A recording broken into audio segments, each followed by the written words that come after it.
Hello दोस्तों, कैसे हैं आप लोग। उम्मीद करता हूं कि बहुत अच्छे होंगे और आप लोग की तैयारी भी अच्छी चल रही होगी। तो आज हम लोग कवर करेंगे मौर्योत्तर काल और गुप्त पूर्व काल, मतलब मौर्योत्तर काल के बाद और गुप्त पूर्व काल के पहले का समय के हम लोग कवर करेंगे, जिसका टाइम पीरियड है 185 ईस्वी पूर्व से 319 ईस्वी पूर्व तक। ठीक है, इसके बीच में ये आ जाते हैं भारत के यवन राज आ जाते, मौर्य साम्राज्य आ जाता है। तो मौर्य साम्राज्य तो हम लोग का हो गया है। उसके बाद ब्राह्मण साम्राज्य है, भारत के यवन है और शक है और कुषाण है। तो ये चारों को हम लोग को कवर करना है। तो आज हम लोग शुरू करते हैं क्वेश्चन नंबर 1 से। क्वेश्चन नंबर 1 हम लोग का आज का,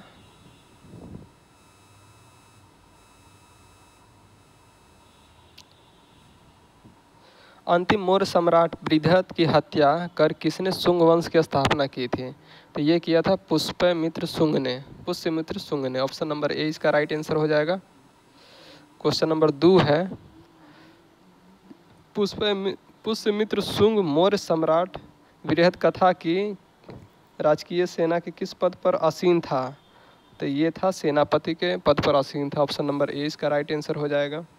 क्वेश्चन नंबर 3 है, कण्व वंश का संस्थापक कौन था।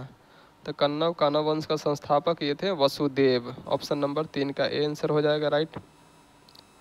क्वेश्चन नंबर 4 है, सातवाहन आंध्र सातवाहन वंश का संस्थापक कौन था। तो आंध्र सातवाहन वंश का संस्थापक सिमुक था। ऑप्शन नंबर इसका ए राइट आंसर हो जाएगा।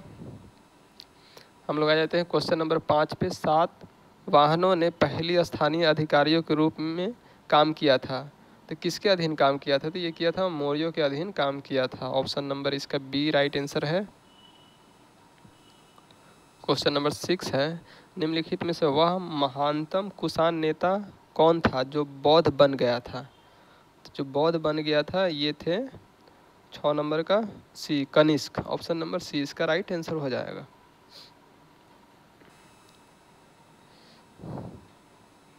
क्वेश्चन नंबर 7 है, कुषाण काल के दौरान मूर्ति कला गंधार कला शैली निम्न में से किसका मिश्रण है।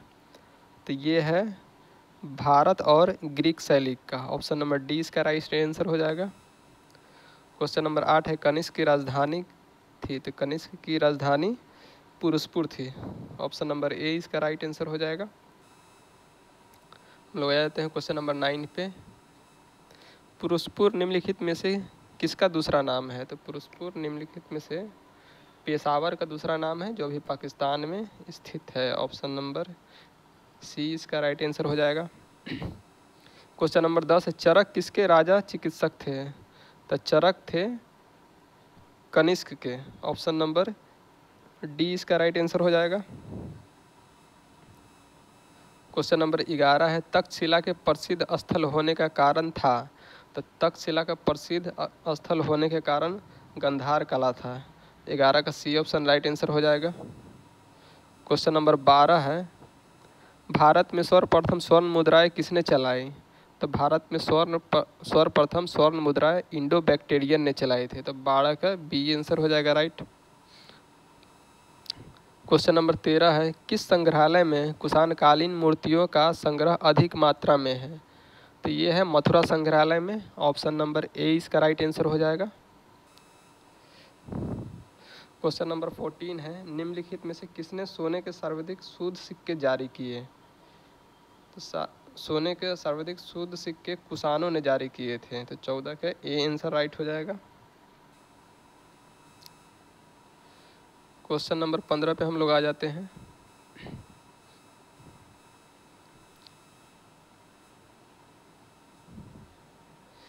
सातवाहनों के समय मुद्रा सर्वाधिक किस धातु में बने। तो उनके समय शीशे के मुद्रा ज़्यादा बने थे। तो option number A right answer हो जाएगा इसका। क्वेश्चन नंबर 16 है, निम्नलिखित में से कनिष्क के समकालीन कौन थे। तो कनिष्क के समकालीन नागार्जुन थे, अश्वघोष थे, वसुमित्र थे। तो ऑप्शन नंबर 20 का राइट आंसर हो जाएगा। क्वेश्चन नंबर 17 पे आ जाते हैं हम लोग।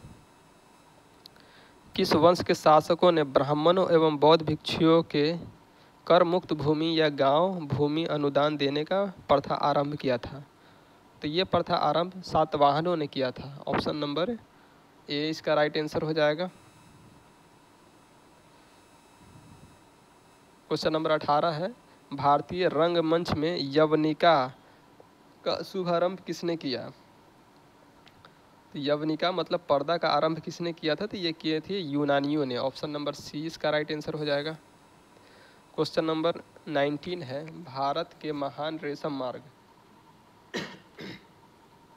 किसने आरंभ किया? तो भारत के महान रेशम मार्ग कनिष्क ने आरंभ किया था। ऑप्शन नंबर ए इसका राइट आंसर हो जाएगा। क्वेश्चन नंबर 20 है, निम्नलिखित में से किसने बड़े पैमाने पर स्वर्ण मुद्राएं 20 नंबर क्वेश्चन है, निम्नलिखित में से किसने बड़े पैमाने पर स्वर्ण मुद्राएं सोने की मुहर चलाई थी? तो ये चलाए थे ग्रीक वासियों ने। ग्रीक वासियों ने नहीं, कुषाण शासकों ने चलाए थे। ऑप्शन नंबर सी इसका राइट आंसर हो जाएगा। क्वेश्चन नंबर 21 है, चरक और नागार्जुन किसके दरबार की शोभा थे? तो चरक और नागार्जुन कनिष्क के दरबार के शोभा थे। ऑप्शन नंबर ए इसका राइट आंसर हो जाएगा। क्वेश्चन नंबर 22 है, शक संवत का प्रारंभ किस सम्राट के शासनकाल 78 ईस्वी में हुआ था? तो ये हुआ था कनिष्क के शासनकाल में। ऑप्शन नंबर 20 का राइट आंसर हो जाएगा। क्वेश्चन नंबर 23 है, तक्षशिला विश्वविद्यालय स्थित था? तो तक्षशिला विश्वविद्यालय स्थित पाकिस्तान में था। ऑप्शन नंबर ए इसका राइट आंसर हो जाएगा। क्वेश्चन नंबर 24 है, प्राचीन काल में कलिंग का महान शासक कौन था? तो प्राचीन काल में कलिंग का महान शासक खारवेल था। ऑप्शन नंबर सी इसका राइट आंसर है। क्वेश्चन नंबर 25 है, कुषाण काल में सबसे अधिक विकास किस क्षेत्र में हुआ था? तो कुषाण काल में सबसे अधिक विकास वास्तुकला के क्षेत्र में हुआ था। ऑप्शन नंबर डी इसका राइट आंसर है। क्वेश्चन नंबर 26 है, सातवाहनों ने आरंभिक दिनों में अपना शासन कहाँ शुरू किया था? तो ये शासन शुरू किए थे आंध्र प्रदेश में, जिसका option number D right answer है। क्वेश्चन नंबर 27 है, सातवाहन राज्य की राजधानी कहाँ थी? तो सातवाहन राज्य की राजधानी पैठन या प्रतिष्ठान। ऑप्शन नंबर 20 का राइट आंसर हो जाएगा। क्वेश्चन नंबर 28 है, निम्नलिखित में कौन सा अभिलेख कलिंग नरेश खारवेल से संबंधित है? तो ये हाथी गुम्फा अभिलेख खारवेल से संबंधित है। ऑप्शन नंबर ए इसका राइट आंसर हो जाएगा। क्वेश्चन नंबर 39 पे आ जाते हैं, किस सातवाहन नरेश ने गथा सप्तशती नामक महत्वपूर्ण कृति की रचना की थी? तो ये किए थे हाल ने। ऑप्शन नंबर सी इसका राइट आंसर हो जाएगा। क्वेश्चन नंबर हम लोग 30 पे आ जाते हैं,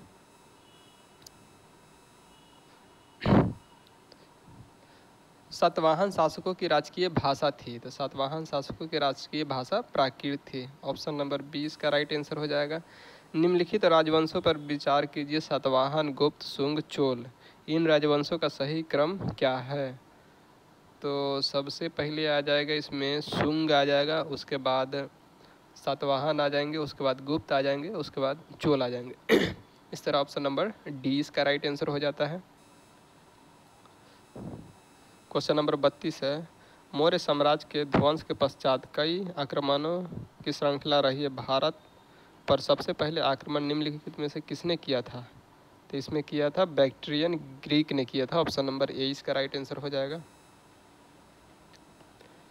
क्वेश्चन नंबर 33 है, शासक है और उपाधि है, मिलान करना है। तो अशोक का हो जाएगा देवपुत्र, मतलब ए का 4 हो गया, कनिष्क का हो जाएगा नहीं, अशोक का देव प्रियदर्शी हो जाएगा, ए का 5 हो जाएगा, बी का कनिष्क का देवपुत्र हो जाएगा 4, सी का खारवेल का हो जाएगा कलिंग चक्रवर्ती, और डी का कुमारगुप्त का हो जाएगा महेंद्रादित्य, मतलब डी का 3। तो इस तरह हम लोग का ऑप्शन डी में मिल जाएगा, जो राइट आंसर हो जाएगा ऑप्शन नंबर डी। ए का 5, बी का 4, सी का 2, डी का 3। ऑप्शन नंबर डी इसका राइट आंसर है। क्वेश्चन नंबर 34 पे आ जाते हैं हम लोग, विक्रम संवत कब से प्रारंभ हुआ है, तो ये 78 ईस्वी से प्रारंभ हुआ है विक्रम संवत। विक्रम संवत 78 ईस्वी से नहीं, विक्रम संवत 58 ईस्वी पूर्व से आरंभ हुआ था। 78 ईस्वी पूर्व से शक संवत आरंभ हुआ था। तो इसका राइट आंसर हो जाएगा ऑप्शन नंबर बी। यहाँ पे भी मिलान करना है, संवत है और किस समय से स्टार्ट हुआ है उसका है। तो विक्रम संवत स्टार्ट हुआ था 58 ईस्वी पूर्व, मतलब ए का 4 हो जाएगा। शक संवत स्टार्ट हुआ था 78 ईस्वी में, तो बी का 3 हो जाएगा। गुप्त संवत स्टार्ट हुआ था 320 ईस्वी में, सी का 2 हो जाएगा। और कलिंग संवत ये हुआ था 3102 ईस्वी में, तो इसका डी का ऑप्शन नंबर ए आंसर हो जाएगा। मतलब ए बी सी डी का आंसर हो जाएगा 4 3 2 1। 4 3 2 1 ऑप्शन नंबर डी में दिख रहा है, तो इसका डी राइट आंसर हो जाएगा। हम लोग आ जाते हैं क्वेश्चन नंबर 36 पे। मौर्य के बाद दक्षिण भारत में सबसे प्रभावशाली राजा था। तो मौर्य के बाद सबसे प्रभावशाली राज्य था सातवाहनों का। ऑप्शन नंबर ए इसका राइट आंसर हो जाएगा। क्वेश्चन नंबर 37 है। बुद्ध की खड़ी प्रतिमा निम्न में से किस काल में बनाई गई थी? तो ये बनाई गई थी कुषाण काल में। ऑप्शन नंबर 20 का राइट आंसर हो जाएगा। क्वेश्चन नंबर 38 है। शुंग वंश के बाद किस वंश ने भारत पर राज किया? तो शुंग वंश के बाद कन्नव वंश ने भारत पर राज किया था, जिसके संस्थापक थे ये वसुदेव। ऑप्शन नंबर डी इसका आंसर, सी इसका आंसर हो जाएगा। क्वेश्चन नंबर 39 है। किन चीनी जनरल ने कनिष्क को हराया था? तो ये पेंचाओ है जो कनिष्क को हराया था। ऑप्शन नंबर ए इसका राइट आंसर हो जाएगा।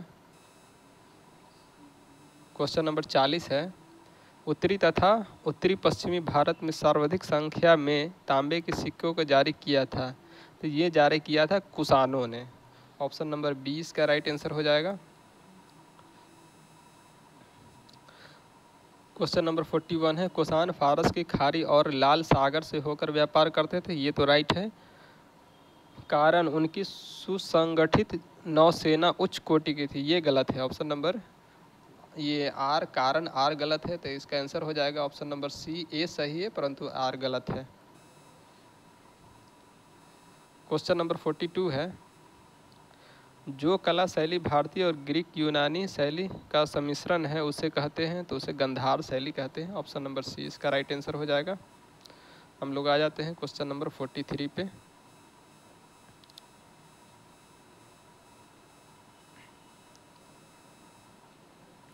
क्वेश्चन नंबर 43 है। कनिष्क बौद्ध धर्म के किस शाखा का अनुयायी था जिसका प्रसार उसने मध्य एशिया व सुदूर पूर्व में किया? तो ये महायान शाखा से संबंधित थे। ऑप्शन नंबर सी इसका राइट आंसर हो जाएगा। क्वेश्चन नंबर 44 है। कनिष्क के शासन काल की सर्वाधिक महत्वपूर्ण घटना कौन सी है? तो कनिष्क के शासन काल की सर्वाधिक महत्वपूर्ण घटना बौद्ध धर्म का भारत से बाहर प्रसार, जैन धर्म का पुनः उदय, गंधार शैली का विकास, ये सब तो नहीं है। चतुर्थ बौद्ध संगति, ये एकदम राइट आंसर हो जाएगा, जो कुंडलवन कश्मीर में हुआ था।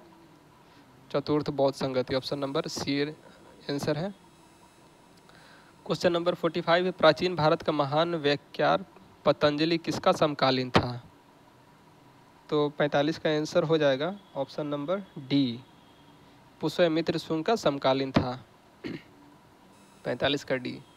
46 नंबर क्वेश्चन है। सर्वप्रथम भारत में विशुद्ध संस्कृत भाषा में लंबा अभिलेख किस राजा द्वारा जारी किया गया था? तो लंबा अभिलेख ये किया गया था शक राजा रुद्रदामन के द्वारा, जो संस्कृत के बहुत प्रेमी शासक थे। रुद्रदामन गुजरात के शासक थे। क्वेश्चन नंबर 47 है। किस राजा के शासनकाल में ईसाई धर्म प्रचारक सेंट थॉमस भारत आया था?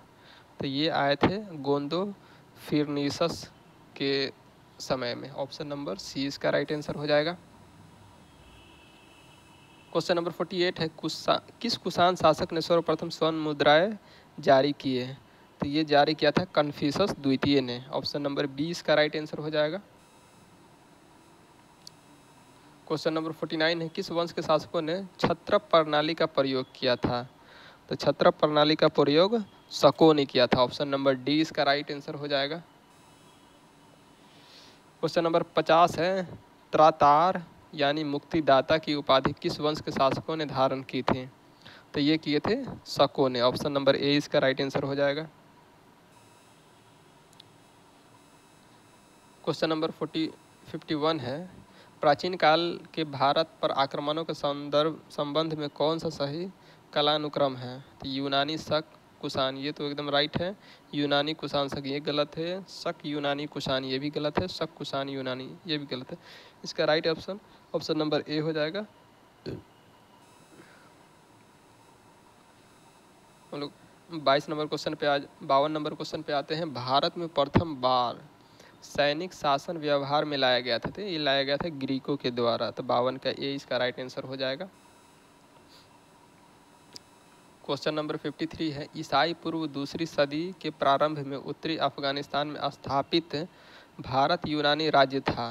तो भारत यूनानी राज्य उस टाइम बैक्टीरिया था। ऑप्शन नंबर ए इसका राइट आंसर हो जाएगा। क्वेश्चन नंबर 54 है, चार धातुओं सोना, चांदी, तांबा एवं सीसा में बनने वाले सिक्कों को क्या कहा जाता है? तो इसको कपारसन कहा जाता है। ऑप्शन नंबर डी इसका राइट आंसर हो जाएगा। क्वेश्चन नंबर 55 है, सर्वप्रथम रोम के साथ किन लोगों का व्यापार प्रारंभ हुआ था? तो ये हुआ था तमिलों एवं चेरों का। Option number B right answer हो जाएगा। क्वेश्चन नंबर 56 है, मौर्योत्तर कालीन प्रमुख बंदरगाहों में कौन असत्य है? तो बार बैरिकम ये सही है। बेरी गाजा, भौरच ये भी सही है। आर्कमेडी ये भी सही है। कोचिन नहीं था, ये गलत है। ऑप्शन नंबर डी रॉन्ग हो जाएगा। क्वेश्चन नंबर 57 है, निम्न में से किस स्थान को पेरीप्लस ऑफ द इरिथियन सी में पेडुके के नाम से संबोधित किया गया है? तो ये किया गया है आर्कमेडू स्थान के। ऑप्शन नंबर 20 का राइट आंसर हो जाएगा। क्वेश्चन नंबर 58 है, मौर्योत्तर काल में किसने भारत में हिंद यूनानी राज्य की स्थापना की थी? तो हिंद यूनानी राज्य की स्थापना किया था 58 के। ये आंसर हो जाएगा डेमेट्रियस ने। ऑप्शन नंबर ए इसका राइट आंसर हो जाएगा। क्वेश्चन नंबर 59 है, निम्नलिखित में से किसने अपने जीवन के उत्तरार्ध में अपने पुत्र के हाथों में राज सत्ता सौंपकर बौद्ध भिक्षु हो गया था? ये हो गए थे मिनांडर ने। 59 के सी हो जाएगा। क्वेश्चन नंबर 60 है, कुषाणों का संबंध था, तो कुषाणों का संबंध चीन के यूची जनजाति से था। ऑप्शन नंबर सी इसका राइट आंसर हो जाएगा। क्वेश्चन नंबर 61 पे हम लोग आ जाते हैं, निम्नलिखित से कौन कनिष्क और बौद्ध होने के लिए उत्तरदायी था? कनिष्क के बौद्ध होने के लिए उत्तरदायी था, तो ये थे अश्वघोष। इन्हीं की वजह से कनिष्क बौद्ध धर्म को स्वीकार किए थे। तो ऑप्शन नंबर 20 का राइट आंसर हो जाएगा। अब आ गया है 62 नंबर में मिलान करना है। तो सूची 1 को सूची 2 से मिलान करना है। इंडो ग्रीक को ही हिंद यवन कहा जाता है, ये सही है। शक को ही सिथियन कहा जाता है, ये भी सही है। पार्थव को पहलवन कहा जाता है, ये भी सही है। तो इसका ऑप्शन नंबर ए का 1, बी का 2, सी का 3 हो जाएगा। मतलब 62 का ऑप्शन नंबर ए राइट हो जाएगा। क्वेश्चन नंबर 63 है, राज्य और राजधानी को मिलान करना है। तो शुंग की राजधानी विदिशा थी, चेदी की राजधानी कलिंग था, सतवाहन की राजधानी प्रतिष्ठान पैठन था, कुषाण की राजधानी फिरोजपुर पेशावर था। तो इस सब का ऑलरेडी मिलान किया हुआ है। तो ए बी सी डी का आंसर हो जाएगा 1 2 3 4, मतलब ऑप्शन नंबर ए इसका राइट आंसर हो जाएगा। क्वेश्चन नंबर 64 पे आते हैं हम लोग, रोमन साम्राज्य के अनुसरण पर किस वंश के शासकों ने कैसर की उपाधि ग्रहण की? तो ये किए थे शकों ने। ऑप्शन नंबर 20 का राइट आंसर हो जाएगा। 65 नंबर क्वेश्चन है, निम्नलिखित में से किस का निर्माण शुंग काल में हुआ है? तो भरहुत स्तूप का निर्माण भी शुंग काल में हुआ था। सांची स्तूप की देविका व तोरण द्वार, सांची स्तूप की देविका व तोरण द्वार ये भी शुंग काल में हुआ था। भाजा स्तूप ये भी शुंग काल में हुआ था। मतलब ऑप्शन नंबर डी का राइट हो जाएगा, उपर्युक्त सभी।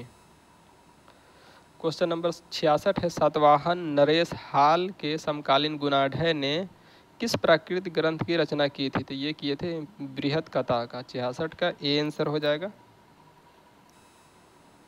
क्वेश्चन नंबर 67 है, निम्नलिखित कथनों पर विचार कीजिए। सातवाहन शासक बौद्धों पर अत्याचार करते थे, ये तो गलत है। पुष्यमित्र शुंग बौद्धों का संरक्षण थे, ये भी गलत है। बौद्ध गया में शशांक ने बोधि वृक्ष को काट दिया था, ये एकदम राइट है। तो इसका तीसरा पॉइंट सही है। तीसरा पॉइंट किस ऑप्शन में है देखना होगा। 67 का डी में हो जाएगा, केवल 3। ऑप्शन नंबर डी इसका राइट आंसर हो जाएगा। 68 नंबर क्वेश्चन है, प्राचीन भारत में निम्न में से किस एक को नियमित रूप से सोने के सिक्के चलाए हैं?